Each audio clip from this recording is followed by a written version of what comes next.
So just when I thought things could not get more fugazi in the Trump administration, and I also thought this was a joke at first, but then I realized everything in this administration is fugazi, and it is a joke, and yet it's instantaneously, dramatically, tragically serious because it has impacts on all of us across America. So I'm going to introduce you folks to Thomas. Meet Thomas. Thomas Fugatti. I don't know how to pronounce his last name. Don't really care, but I do care about what he does for a living. And I do care about the fact that he has no freaking experience to be doing the job that he has been given. It's a gift.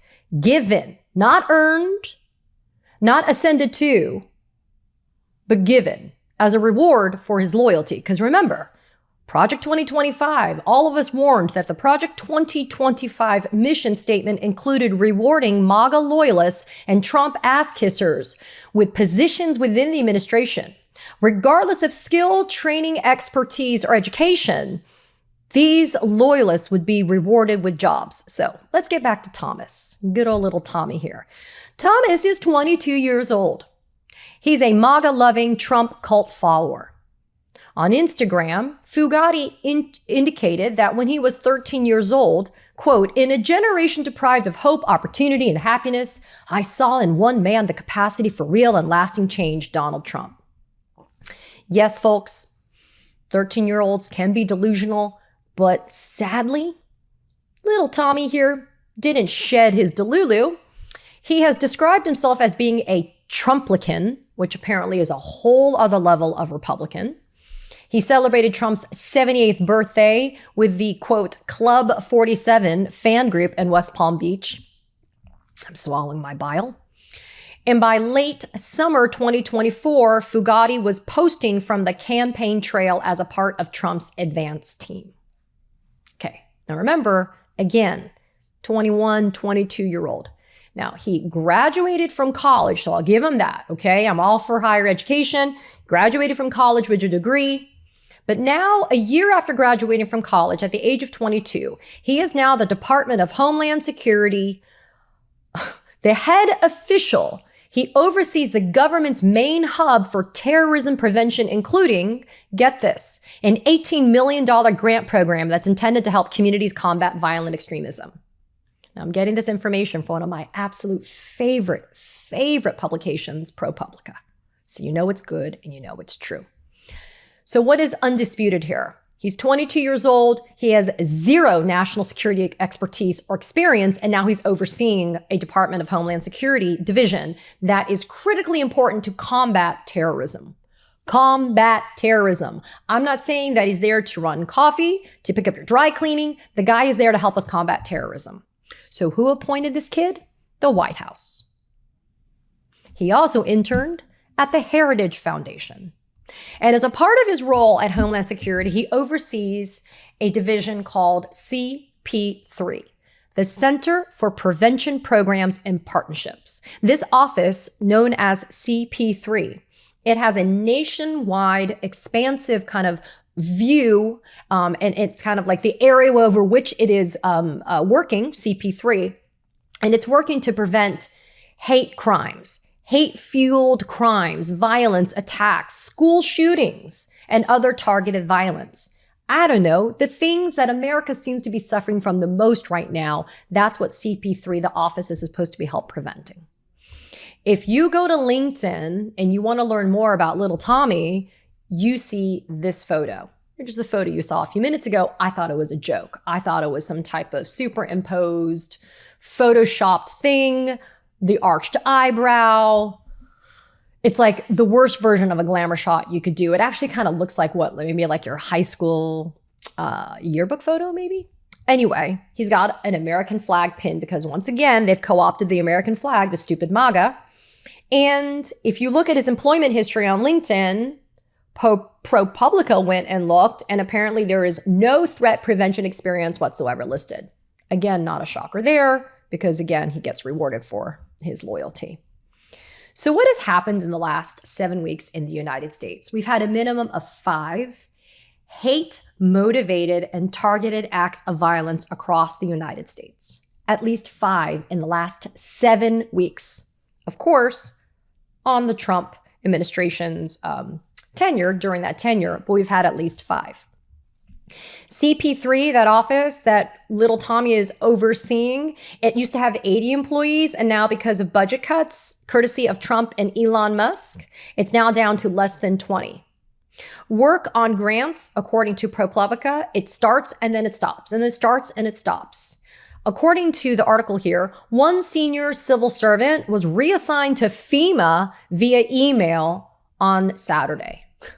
Because remember, we talked about FEMA a couple of days ago here at the Katie Phang News Channel on how they're suffering. So instead of taking, I don't know, somebody that works at FEMA, maybe giving it the money to run efficiently, they're taking somebody from CP3 to fight terrorism, and they're putting them at FEMA. Okay.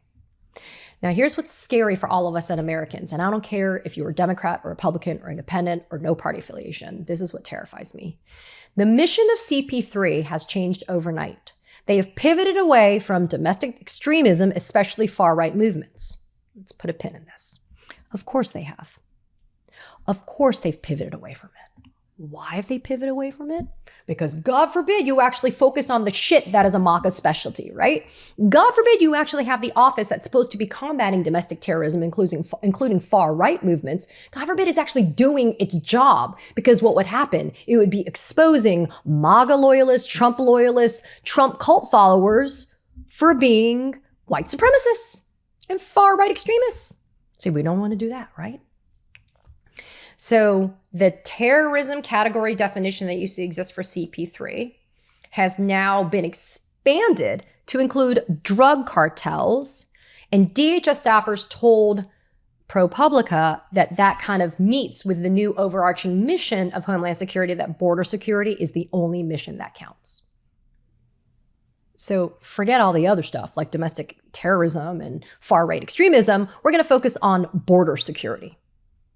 And in the meantime, terrorism prevention has now become less of a federal issue, and now it's more for the states to handle. And this just underscores the stupidity and the incompetence that happens in this Trump administration. So little Tommy first started as an aide in immigration and border security, which maybe would fit, right? If you're just out of college, you don't have any national security, you don't have any other, experience. So you started as an aide. I do not begrudge that at all. But then, as an aide, they gave him the oversight of CP3. And this is what the White House had to say about it. Quote, due to his success, he has been temporarily given additional leadership responsibilities at the Center for Prevention Programs and Partnerships Office. What, they're trying to ease the pain by saying it's temporary, but you and I both know that's not the case. So they're saying that little Tommy is a minder and a babysitter, basically. So in this critically important role as a key Department of Homeland Security official overseeing this important office of CP3, Tommy Fugatti, whatever, he's just a minder and a babysitter. In February of 2025, the White House appointed him as a special assistant assigned to an immigration office at Homeland Security. And then last month in May, he became the leader of CP3 to fill a vacancy left by the previous director, a guy by the name of Bill Braniff. Let's talk about Bill, because Bill is the kind of guy that you as an American would want to help protect you against domestic terrorism and other forms of extremism. Bill Braniff is an Army veteran with more than 2 decades of national security experience, who resigned in March of 2025 when the Trump administration began slashing his staff. So the guy also has morals and scruples. In recent years, grant money for CP3 was used in more than 1,100 efforts to identify violent extremism, not only at the community level, but that grant money was also used to, quote, interrupt the radicalization process, end quote. I've talked to people that study this. I've talked to people that have gone undercover in these extremist groups. And they have told me when I've interviewed them that starting the prevention, it's not to react to something bad once it's happened. It's actually to infiltrate it and try to nip it in the bud at the beginning, right? And so if you can figure out and target the radicalization process at its beginning. And if you can stop it, then you can obviously prevent the end result of the radicalization. So of course, this is a fantastic use of grant money. This is what it's meant to do. This is what CP3 is supposed to be doing. Identifying the radicalization, the people that are susceptible to it, and also thwarting the acts of violence, and also making sure that you're involved at a community level with partnerships so that you can help combat extremism. ProPublica goes on to say that the CP3 staffers that they spoke to have expressed shock at how little Tommy knows about the basics of his role and have likened meetings with him to, quote, career counseling. My friends, this is not the way our country should be run. And I know we get a chuckle when we look at this ridiculous picture of Thomas Fugatti. And I know that I started this video by saying that everything is Fugazi with this administration, because it is. And yet, like I said, it's so messed up that we have to be scared. Because when you are living in a country where loyalists get rewarded because they know how to kiss ass, we got a problem. We got a problem. Just look at the Elon Musk drama, right?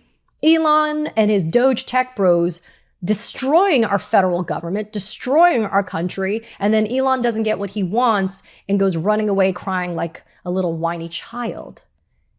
And yet the country still remains destroyed. And I don't want anybody to forget, do not be distracted by Elon. Always remember that this is happening at the hands of Donald Trump. He is the president of the United States, debatably, and he is the person who is responsible for all of this carnage. He is the one who's going to be responsible for all of these acts of violence that have happened and that will continue to happen when you put 22-year-olds with no national security experience to run offices like CP3 at the Department of Homeland Security. Be mad, be outraged, demand accountability, spread this video, share it so people understand the kind of people that Trump is putting in critical offices and positions in our country. I'll see you on the other side. Katie Phang here. The truth matters now more than ever. So hit that subscribe button so you don't miss a thing. Thanks for watching.